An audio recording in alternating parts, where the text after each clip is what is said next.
2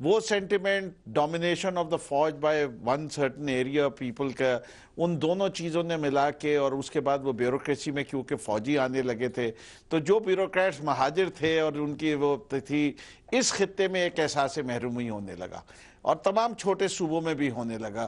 provinces آ گئے لیکن سندھ کی سچویشن اور ایگریویٹ ہو گئی اس سے کہ all of a sudden Sindhi language جو ہے وہ انٹروڈیوس کر دی گئی کریکولم کے اندر ایز اے کمپلسری سبجیکٹ. یعنی آپ بھی فردوس صاحب بلیو کرتے ہیں ایڈوکیٹ صاحب کی بات پہ کہ ایتھنک کلینزنگ اور ایک خاص کمیونٹی کے خلاف یہ آپریشن تھا؟ میں آپ کی باتوں سے یہ اخذ کر پا رہا ہوں سر. نہیں اچھا، میں آپ سے صرف یہ کہہ رہا ہوں کہ ایک احساس محرومی پیدا ہوا کراچی کے رہنے والوں کے اندر جو کسی حد تک جائز تھا. اس احساس محرومی کا فائدہ اٹھایا گیا، بھٹو کو ٹانگا گیا. بھٹو کے ٹانگنے کی وجہ سے جو ہے کچھ مسائل آ رہے تھے. ایک ہماری انٹیلیجنس ایجنسی کے، فوج کے، اسٹیبلشمنٹ کے، جو نام لینا چاہیں، انہی نے سندھ کو اربن رورل ڈیوائیڈ میں تقسیم کر دیا اور الطاف حسین اور ان کے سارے ساتھی اسی کی پیداوار ہیں. بوتل سے جن نکال دیا گیا، جن جو ہے پھیلتا گیا اور 92 میں اس جن کو قابو کرنے کی کوشش کی گئی اور اس کو اگر اس وقت قابو کر لیا جاتا تو شاید آج اس ملک کا مستقبل بہت بہتر ہوتا. جو کچھ جنرل صاحب نے کہا میں اس کی گواہی دیتا ہوں، میں اسی شہر میں رہتا ہوں، اسی میں پلا بڑا ہوں، بالکل درست فرما رہے ہیں. بوری بند لاشیں جو ہیں دلوں میں سے ڈرل کیے ہوئے، ٹانگوں میں ڈرل کیے ہوئے، یہ فوج نہیں کرتی، ہماری انٹیلیجنس ایجنسیز نہیں کرتی.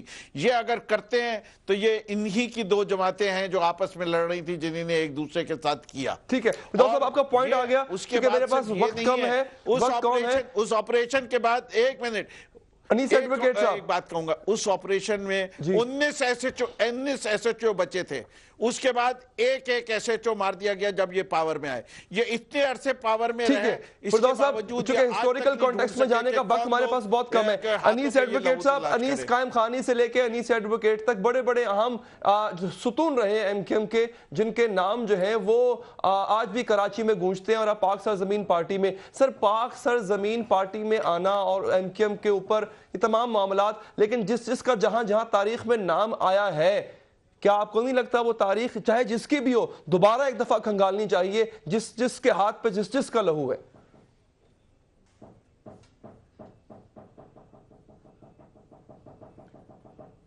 دیکھیں، بات میں جو کر رہا ہوں، میں نے کہیں سے یہ نہیں کہا کہ پولیس والے درست مارے گئے. میرا بنیادی بار بار نقطہ یہ ہے کہ جب آپ جرائم پیشہ افراد کے بے سرکوبی کے نام سے کسی آبادی کو، کسی کمیونٹی کو ٹارگٹ کریں گے تو نفرتیں پیدا ہوں گی. آپ اگر کسی ایک بلوچ کرمنل کو پکڑنے کے لیے پوری بلوچ آبادی کو بلڈوز کریں گے اور اس کو توہین آمیز رویے کا سلوک اس سے کریں گے تو پوری بلوچ کمیونٹی میں نفرت پیدا ہوگی. اسی طرح کسی ایک پختون کی حرکت کو پوری پختون کی حرکت نہیں قرار دیا جانا چاہیے. 92 کے آپریشن میں آپ کو جرائم پیشہ افراد کی بےخونی کرنی تھی. آپ کی انٹیلیجنس ادارے کہاں تھے کہ وہ ٹارگیٹڈ کر کے 100، 50، 200، 1000، آج بھی تو پاکستان کی انٹیلیجنس ایجنسیز، رینجرز اور فوج ٹارگیٹڈ آپریشن کر رہی ہیں نا، اور اس کے نتائج درست نکل رہے ہیں، اس کے نتائج مثبت نکل رہے ہیں. انیس صاحب، اسے آپ کو نہیں لگتا یہ بہت بڑا الزام ہے پاکستان کی سٹیٹ پہ کہ پاکستان کی سٹیٹ ایک خاص کمیونٹی کو ختم کرنا چاہتی تھی، فوج مہاجر کشی پر اتری ہوئی تھی؟ امیر صاحب، کیا یہ الزام درست ہے سر؟ نہیں، یہ بالکل، میں انیس ایڈوکیٹ صاحب اندر سے سب سمجھتے ہیں، یہ جانتے ہیں، یہ ایسی بات نہیں تھی. حقیقت یہ ہے جیسے میں نے بتایا کہ وہاں پہ قانون نام کی چیز کوئی نہیں تھی. یہ بوری بند لاشیں جو ہیں یہ کون چھوڑ کے جاتا تھا؟ یا وہ جو ٹارچر سیل چلا رہے تھے وہ کون چلاتا تھا؟ اور پھر جو گلیاں تھی، کوچے تھے، وہ قلعہ بند ہوئے پڑے تھے، وہ کس نے کیے ہوئے تھے؟ آپ ان میں جا کے وہ چینی کے ڈھیر میں جا کے، وہ جرائم پیشہ لوگ کرتے تھے. جرائم پیشہ سارے، یہ 100% جرائم پیشہ تھے اس وقت لوگ. تو وہ کہتے ہیں کہ آپ کو جرائم پیشہ لوگ صرف اردو سپیکنگ کمیونٹی میں نظر کیوں آتے تھے؟ یہی تو ان کا رونا ہے. میں نہیں، اردو سپیکنگ کا نہیں، اس وقت قلعہ بندیاں جہاں ہوئی تھی آپ وہاں جا کے ان کو کھول رہے تھے. نو گو ایریاز ختم کرنے تھے آپ نے. اگر قلعہ بندیوں میں اردو سپیکنگ رہ رہے تھے تو یہ ان کی بدقسمتی تھی کہ وہاں رہ رہے تھے. قلعہ بندی ہم نے تو نہیں کی تھی جا کے. یہ چیز سمجھنے کی ہے. آپ ان علاقوں میں جاتے تھے جو نو گو ایریاز ہیں ان کو کھولنے کے لیے تاکہ وہاں آپ کی اسٹیٹ کی رٹ موجود ہو. اور آگے سے کیا ملتا تھا سر آپ کو؟ آگے سے فائرنگ آتی تھی. ایم کیو مہاجر قومی موومنٹ ملتی تھی آپ کو آگے. ہمیں تو یہ نہیں، وہ فائر کرنے والا جو ہے آپ ذہن میں یہ رکھیے کہ ہمیں کسی کی زبان کا نہیں پتا تھا. ہمیں پتا تھا کہ جرم کون کر رہا ہے. وہ آپ سے ایک سوال کرنا چاہتے ہیں ایڈوکیٹ صاحب، فرمائیے گا ذرا کوئکلی فرمائیے گا. جی دیکھیں، میں جنرل صاحب کی بڑی ریسپیکٹ کرتا ہوں. یہ ووکل پرسن بہت بولڈ انداز سے بات کرتے ہیں، میں ریسپیکٹ کرتا ہوں ان کی. وہ کراچی میں قلعے بندیاں تھی. کیا حیدرآباد میں قلعے بندیاں تھی؟ کیا میر پخاس میں قلعے بندیاں تھی؟ حیدرآباد میں سکھر میں قلعے بندیاں تھی؟ کیا نواب شاہ میں قلعے بندیاں تھی؟ میں اپنی مثال دوں، میں سابق ایم این اے، میری پوری فیملی کو ان کی تمام تر ان کو جیلوں میں ڈال دیا گیا، نوکریوں سے نکال دیا گیا. یہ کیا تھا؟ میں جرائم پیشہ تھا. میں ان کی بات کا جواب دیتا ہوں. جی کوئکلی سر کیجئے گا. یہ دیکھیں، حیدرآباد میں قلعہ بندیاں نہیں آپ کی کئی بات 1992 کا آپریشن. ٹھیک ہے، آپ نے خود کہا کہ حیدرآباد میں نہیں تھی، صرف کراچی میں تھی. لیکن حیدرآباد میں کراچی سے بھاگ کے چھپتے تھے لوگ. اچھا، وہاں پہ کارروائیاں کر کے ادھر جاتے تھے جن کے پیچھے لوگ جاتے تھے. اور کچا قلعہ اور پکا قلعہ جو تھے یہ گڑھ تھے. یہ تو عجیب سی بات. اب چیز یہ ہے کہ اگر انیس بھائی کے ساتھ کو بہت زیادتی ہوئی ہے کچھ قلعہ تو چھوٹے چھوٹے علاقے تھے بھائی، پورے شہر کی بات کر رہا ہوں میں. لیکن کیا آپ ایک یا دو شخصوں کے ساتھ جن کے ساتھ زیادتی ہوئی اس کی آڑ میں جو وہاں ہزاروں مارے گئے، اور اب بھی جو وہاں پہ پچھلے 2 سال پہلے تک وہاں پہ 2-2.5 ہزار آدمی ہر سال مرتا تھا، ٹھیک ہے، اس کے جان ان کی جان نہیں تھی. اچھا، بھتہ کون لیتا تھا؟ وہ آپ کی ذمہ داری نہیں ہے. مرنے کی باتیں کرتے ہیں فاروق صاحب، بھتہ کون لیتا تھا؟ بھتہ بالکل ایم کیو ایم کے لوگ لیتے تھے. میں آپ کو اپنا ایم کیو ایم کے نام پہ لیتے تھے؟ جی بالکل. اور تھا کون؟ میں آپ سرچ کروں، میں H B F C house building funds corporation کا چیئرمین اور مینیجنگ ڈائریکٹر تھا مئی 98 سے لے کے 99 تک. وہاں ایم کیو ایم والوں کی ایک یونین تھی. انہوں نے وہاں گاڑیاں جو ہیں اس ادارے کی وہ وارداتوں میں استعمال کی اور پھر اس کے بعد انہیں جلا دیا. جب میں نے اس پہ کام شروع کیا، کچھ غلط کام شعیب اور دوسرے لوگ جو ہے فون کر کے آپ سمجھتے ہیں نا یہ کام کر دیجئے. میں نے کہا ایک جملہ، مجھے پھر دھمکی دی گئی کہ کہ آپ کے لیے بوری تیار کر لی گئی ہے، جس پر پھر میں نے پریس کانفرنس کر کے کہا ایک بڑی امپورٹنٹ چیز ہے یہ بوری کی اصطلاح جو ہے اس میں بھی نہیں، یہ ہمیں ایم کیو ایم اور ایم کیو ایم کے قائد کے جو مختلف تقاریر ہیں ان میں بڑی انتشام ملتی ہے، اور میرے پاس چونکہ اب وہ اجازت نہیں ہے ورنہ میں چلا کے بھی دیتا وہ کیلیں ٹھوکیں ڈرل کا ساتھ باقاعدہ بریک لینی ہے، مجھے بریک لینی ہے، لیکن پھر سوال اپنی جگہ پہ موجود ہے کہ وہ پولیس والے جس کا شکوہ اے ڈی خواجہ نے کیا وہ اپنے پیاروں کا لہو کس کے ہاتھ پہ تلاش کرے، لیکن یہ اتنا ہی سوال ویلڈ ہے کہ جو ایکسٹرا جوڈیشل میں مارے گئے ان کا کیا؟ بریک کے بعد حاضر ہیں جی. دو مختلف باتیں ہو رہی ہیں، ایک پر اتفاق ہو رہا ہے، دو مختلف آراء پر کہا جا رہا ہے کہ جناب کے ایک جو آپریشنز تھا، آغاز کا جو آپریشن ایم کیو ایم یا اس وقت کی مہاجر قومی موومنٹ کے خلاف ہوا وہ ایتھنک کلینزنگ تھی، وہ خاص طور پہ ایک کمیونٹی اردو سپیکرز کے خلاف تھا. ہمارے کچھ گیسٹ اس کے مخالفت میں بات کر رہے ہیں. انیس صاحب اس کے حق میں، انیس صاحب کوئی ایسا ثبوت کہ جس سے پتہ لگا ہو کہ جناب، اور اگر تو اردو سپیکرز کے خلاف تھا تو پھر اردو سپیکرز پنجاب میں بھی بستے ہیں، وہاں پر بھی کوئی نہ کوئی ہیل حجت ہوتی، وہاں پر بھی کچھ ایسا ہوتا. کراچی کے اردو سپیکرز کے ساتھ اسٹیبلشمنٹ کو مسئلہ تھا؟ ایون کراچی میں بھی سب کے ساتھ نہیں ہے، وہ تو کلیم کر رہے ہیں بے شمار جماعت اسلامی میں اردو سپیکنگ. ایک بات کی جی دیکھیں، میں نے ایک بات کی،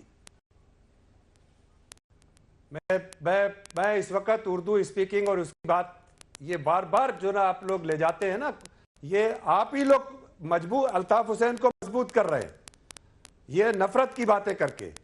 میں یہ کہہ رہا ہوں کہ میرپور خاص ایک چھوٹا سا شہر، سر یہ کون سی نفرت کی بات ہے؟ 4 لاکھ کی آبادی کا شہر، نفرت کی کم بات سے کم آپ نے 1000 افراد کو جیلوں میں ٹھوس دیا. آپ کہہ رہے ہیں کہ ایسے لوگ بھی ہیں جو آج پاگل ہو گئے جو ہے ایڈوکیٹ صاحب وہ ایک خاص کمیونٹی کے خلاف ذہنیت رکھتی ہے، یہ نفرت کی بات ہے یا جو میں کر رہا ہوں وہ نفرت کی بات ہے؟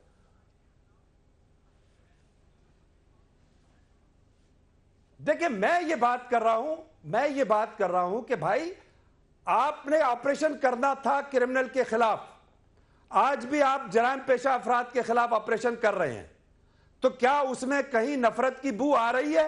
نہیں آ رہی ہے. یہ ایک سمجھداری سے آپریشن کیا جا رہا ہے کہ ایک را کا ایجنٹ اس نے ایک پوری کمیونٹی کو بہکا کر ایک غلط راستے پہ ڈال دیا. اصل مسئلہ اس کمیونٹی کو سہارے کی ضرورت ہے, اس کمیونٹی کو اس را کے ایجنٹ سے نجات دلانے کی ضرورت. تو پھر آپ مان گئے نا کہ اس وقت وہ اگر آپریشن درست تھا تو جماعت اور اس کا قائد را کے ایجنڈے پہ کام کر رہا تھا, تو سر اس سے بڑا کرائم اور کیا ہو سکتا ہے ایڈوکیٹ صاحب؟ دیکھیں میں ایک فرق سمجھاؤں. انیس بھائی آپ ایک بات سنیے. تو بھائی جماعت کے خلاف کیا جاتا, وہی تھا. جماعت کے خلاف بھائی میری بات سنیے. الطاف حسین کے خلاف کیا جاتا, میری بات سنیے. آپ نے کمیونٹی کے خلاف کیا تھا. آپ نے سر کمیونٹی کے خلاف کیا تھا؟ نہیں میں سمجھاتا ہوں, میں ان کو سمجھاتا ہوں بات, اگر آپ کی بھی سمجھ میں آ جائے گی تو آپ ان کو قائل کیجئے. جی دیکھیے بات 1992 اور 94 اور آج کے آپریشن میں ایک فرق ہے. آج ایم کیو ایم کے کسی فرد نے ریاستی اداروں کے خلاف ہتھیار نہیں اٹھائے. اس کی وجہ کہ ان کی پالیسی تبدیل ہوگی, ایم کیو ایم کی پالیسی تبدیل ہوئی. ان کو اس اوپر سے حکم دیا اس زمانے میں اس آپریشن پہ, کیونکہ یہ آپریشن جو ہے اس کا بظاہر الطاف حسین مطالبہ کر رہے تھے کہ جی کراچی میں آپریشن کرائیں, بلکہ انہوں نے تو فوج کو دعوت دی. اب وہ کہتے ہیں جی ہمارے تو مطالبے کے اوپر آپریشن شروع ہوا. اب اگر آپ کے مطالبے پہ آپریشن شروع ہو تو آپ اپنے لوگوں کو کہیں گے کہ اچھا ہتھیار لے کے ان کے سامنے ہو جاؤ. لیکن 92 اور 94 میں سچویشن مختلف تھی. اس وقت سب نے ہتھیار انہوں نے اٹھائے ہوئے تھے اور یہ مقابلہ کرتے تھے. مقابلے میں دونوں طرف سے جب فائرنگ ہوتی تھی تو بے گناہ مرتے تھے, فوجی بھی مرے. آپ ریاست کے خلاف ہتھیار اٹھاتے ہیں کبھی؟ سر اردو سپیکر کے خلاف کوئی کارروائی ہوئی؟ اردو سپیکر کا نہیں ہے, ان لوگوں کے خلاف جو ہتھیار اٹھاتے تھے, ان لوگوں کے خلاف جو جرم کر رہے تھے, ان لوگوں کے خلاف جن کی انٹیلیجنس رپورٹس ملتی تھی کہ ڈاکوں کے خلاف بھی ہوئے تھے, ڈاکوں کے خلاف بھی ہوئے تھے. اچھا اگر اس زمانے میں بھی یہ ہتھیار نہ اٹھاتے تو آپریشن آج جیسا ہی ہو رہا ہوتا جو اب ہو رہا ہے. ٹھیک ہے شمیم نقوی کوئی مارا نہ جاتا. بالکل میں آپ کے پوائنٹ آ گیا سر, وقت میرے پاس بہت کم ہے. سر آپ کے پاس آتا ہوں. نقوی صاحب تو دور بیٹھے ہیں, بڑی دیر سے انتظار بھی کر رہے ہیں. نقوی صاحب یہی نوشن سر کہ اردو سپیکر یا کسی خاص کمیونٹی کے خلاف ایسا کچھ نہیں ہوا, ورنہ پھر کراچی کے اور بھی بڑے حصے تھے, حیدرآباد بھی تھا. جی دیکھیے میں اس کو تھوڑا سا جنرل صاحب نے بہت حد تک کیا. بتائیے کہ کراچی کو بند کرنے میں کس کا ہاتھ تھا کہ ایک چٹکی پہ شہر کو بند کیا جاتا تھا, ایک تالی پہ کھولا.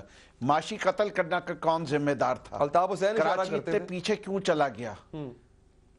جی تو جب واضح ہے, اور یہ لوگ اتنے نہ سمجھ تھے, یہ تو دودھ پیتے ہوئے بچے تھے سب لوگ, انیس قائم خانی صاحب اور فاروق ستار صاحب, جو بھی پورے ایم کیو میں, یہ کس طرح ڈیفینڈ کر سکتے ہیں ان سب چیزوں کو؟ کیا ان کو نہیں علم تھا کہ بھتہ لیا جا رہا ہے؟ یا کیا ان لوگوں کے ورکرز کو پلاٹس نہیں ملے چائنا کٹنگ کے؟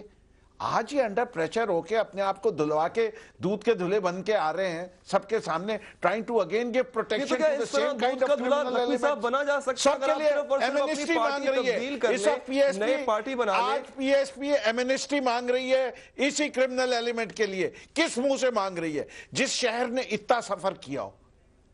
کم سے کم ان کو اگر کرنا چاہیے تو پہلے ٹروتھ اینڈ ریکنسیلیشن اپنے ہاں بتائیں. ٹھیک ہے انیس صاحب جواب دیجیے گا اس کا, ایک منٹ آپ کو چاہوں گا آپ اس کو بریفلی انالائز کر سکیں. انیس صاحب جواب دیجیے گا بات جو بھی نقوی صاحب نے کی ہے, کس طرح سے ایک پارٹی کو چھوڑ کے دوسری پارٹی میں آ جانے سے پورے کے پورے دھل جاتے ہیں تمام معاملات. دیکھیں نقوی صاحب تو دیکھیں میں نقوی صاحب کو کیا کہوں. نقوی صاحب کی بات کا میں اس قابل نہیں کہ میں جواب دوں. نقوی صاحب کی بات کا بنیادی چیز یہ ہے کہ اس شہر پر ہم اس صوبے پر, اس شہری علاقوں پر ایک کمیونٹی کو ایک را کے ایجنٹ نے پیسے لے کے اس ملک کو, اس شہر کو تباہ کیا.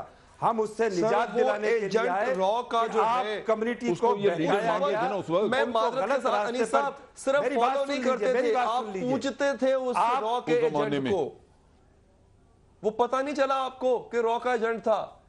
دیکھیں سب پوچھتے تھے, یہ کوئی نئی بات نہیں ہے, یہ کوئی نئی بات نہیں ہے. دیکھیں اگر کل چوری کرتے تھے تو آپ مجبور کر رہے ہیں کہ ہم جا کے آج بھی چوری کریں. نہیں سر, کم سے کم مانے کہ ہاں چوری کرتے تھے. ہمارے مثبت اقدامات کو آپ غلط رنگ دے رہے ہیں. یہ مثبت اقدام کیسا ہے سر؟ میں ایک جگہ پر چوری کرتا رہا, پھر میں نے اپنی پارٹی تبدیل کر لی, اس کو میں مثبت اقدام کہوں گا سر؟ کم سے کم بتائیں تو صحیح کہ ہم نے کیا کیا ماضی میں. مجھے بتائیں مثبت اقدام آپ کا ہے کیا؟ فقط پارٹی تبدیل کرنا؟ انیس صاحب آپ کے ساتھ بیٹھ کے بتا دوں کیا میڈیا پہ بتاؤں؟ وہ کہتے ہیں ہم نے اعتراف جرم کر دیا، اب آپ معاف کر دیجئے۔ ہر چیز تو بتا چکے ہیں، الطاف حسین کے خلاف کارروائی کیوں نہیں کرتے آپ لوگ؟ سر میں نے تو نہیں کرنی، ان سے پوچھے میں کیوں نہیں کرتے؟ کارروائی کیوں نہیں کرتے ہیں؟ مجھے وقفہ لینا ہے سر، مجھے وقفہ لینا ہے۔ اس کے ٹی وی انٹرویوز کیوں، اس کے مان کے انٹرویوز کیوں چلاتے ہیں؟ پابندی لگی ہے الطاف حسین پہ، ان کی سپیچز پہ، حتیٰ کہ ان کی تصویر تک۔ مجھے بریک لینی ہے، پھر میں حکومت سے پوچھوں گا۔ انیس ایڈوکیٹ صاحب پر لاکھ الزامات صحیح، لیکن ایک سوال ان کا بالکل درست ہے۔ اگر ایک شخص سمندر پار بیٹھ کر پاکستان کے خلاف ورزہ زرائی کرتا ہے، زہر اگلتا ہے، پاکستان توڑنے کی باتیں کرتا ہے، تو حکومت کارروائی اب تک کیوں نہیں کر پائی؟ بریک کے بعد۔ حیدر صاحب، بہت چیزیں وہ ہوتی ہیں جو اس طرح عام ٹی وی اسکرینوں پر نہیں کھل سکتی۔ میں یہ پہلے جیسے کہا تھا نا کہ تضادات بہت سنگین ہیں، عوامی مفاد کے لیے تو کھل سکتی ہیں۔ اب وقت آ گیا ہے، میں یہ کہوں گا کہ رسول اللہ صلی اللہ علیہ وسلم نے جب فتح مکہ فرما لی تو 7 آدمیوں کے بارے میں حکم دیا کہ یہ اگر کعبے کے پردے میں بھی لپٹے ہوئے ملے تو ان کو قتل کر دو، اور باقی کے لیے کہا لا تثریب علیکم اليوم، جاؤ آج تم پر کوئی مواخذہ نہیں ہے، جاؤ معاف کیا۔ میں سمجھتا ہوں کہ میں عرض کرتا ہوں اب کیا ضرورت ہے، اب کہ امن الحمدللہ بہت حد تک بحال ہوا، اب ایک بہت اعلیٰ شخصیات کا ایک کمیشن بنے، وہ سفارشات دیں، تمام سیاسی جماعتیں اور ادارے مل کے بیٹھیں، ان سفارشات کی روشنی میں ایک پالیسی بنائیں، ناقابل معافی لوگ 10 ہیں 20 ہیں 50 ہیں ان کو چھوڑ دیں، جس جماعت میں ہوں، جی جس جماعت میں ہوں، یہ اگر برس کر رہا ہوں، ان کو بالکل معاف نہ کیا جائے، باقی لوگوں کو ٹروتھ اینڈ ریکنسیلیشن کمیشن کے طرز پر جو بنا اپنا اس میں کہاں وہ جو نیلسن منڈیلا ساؤتھ افریقہ میں، اچھا سر مجھے آگے اس طرز پہ بنا کے یہ کراچی کو صرف کراچی نہیں ہے پاکستان۔ آپ کا پوائنٹ آ گیا جنرل صاحب، اب تنقید کرنے والے کیا کہتے ہیں دوسری طرف سے؟ ایڈوکیٹ صاحب کو غصہ بھی آئے گا اس بات پہ کہ ایک نے اپنے لیڈر جو بانی تھا، ایک نے اس کو خیر آباد کہہ دیا، ٹاٹا بائے بائے کہہ دیا، ایک نے پارٹی بدل لی۔ اب جن کے مرے تھے یا مارے گئے یا جن سے بتھا لیا گیا تھا وہ کس کے پاس جائیں گے؟ دیکھیں پارٹی نہیں بدلی، میں سمجھتا ہوں پاک سرزمین کا اور دوسروں کا بہت فرق ہے۔ جو ایم کیو ایم پاکستان بنی ہے انہوں نے، ایڈوکیٹ صاحب آواز آ رہی ہے نا آپ کو؟ اب انہوں نے لائن نہیں لائیے گا دوبارہ ایڈوکیٹ صاحب۔ اچھا پاک سرزمین پارٹی اور ان کا بڑا فرق ہے، ایم کیو ایم پاکستان نے ابھی تک کسی چیز کا اعتراف نہیں کیا۔ پاک سرزمین پارٹی کر چکی ہے، وہ کر چکی ہے، غلطیاں ہوئی، اب آگے بڑھنے کا وہ کر چکی ہے، لیکن ان کی صفوں میں بھی بعض لوگ ایسے بیٹھے ہیں جن کے بارے میں اور دوسرے لوگ کہتے ہیں کہ جی وہ بڑے بڑے کرمنل ہیں، انہوں نے بہت کچھ کیا، لیکن پاک سرزمین پارٹی ان کے نام پہ آ کے تلملاتی ہے۔ وہ کہتی ہے جیسے انیس قائم خانی ہے، اس کے اوپر کیسز ہیں، اب پاک سرزمین کہتی ہے کہ جی ہم تو مان ہی نہیں سکتے کہ انیس بھائی نے کبھی یہ کام کیا ہو۔ اب چیز یہ ہے کہ یہ فیصلے تو اگر کیسز بنے ہوئے ہیں تو ان کی روشنی میں عدالتی پروسیس سے جا کے فیصلے ہونے چاہیے، ویسے تو نہیں ہونا چاہیے۔ بالکل بالکل، میں سمجھتا ہوں وہ سسٹم ہی ختم ہو جانا چاہیے، ورنہ تو آپ ہر ایک کو کور اپ کر کے دے دیں۔ تو لیکن پھر بھی میں سمجھتا ہوں کہ پاک سرزمین اس لحاظ سے بہت بہتر ہے کہ انہوں نے پردہ اٹھایا۔ پہلی دفعہ جو ہم 1992 سے کہہ رہے تھے کہ یہ را کے ایجنٹ ہیں، پہلی دفعہ ان کی اپنی صفوں سے نکل کے، ایم کیو ایم کی صفوں سے نکل کے یہ لوگ باہر آئے اور انہوں نے کہا جی یہ وطن دشمن ہے، یہ کام کر رہے ہیں۔ چلیں کچھ لوگ روشنی پا جاتے ہیں، کچھ لوگ ہدایت پا جاتے ہوتے ہیں۔ پتہ سب کو، جاوید لنگڑا آج بھی ادھر بیٹھا ہوا ہے، وہ سارے ریحان کانا، جاوید لنگڑا، محسن ٹنڈا اور یہ سارے حضرات عجیب عجیب نام بیٹھے ہوئے ہیں۔ انیس ایڈوکیٹ صاحب، سر میں آپ اس کو غلط رنگ میں مت لیجئے گا، ٹھیک ہے لوگ روشنی پا جاتے ہوتے ہیں، آنکھیں کبھی کبھی کھل جایا کرتی ہیں، تو سر ہونا کیا چاہیے؟ ان لوگوں کو انصاف ملنا چاہیے جن کے پیارے گئے۔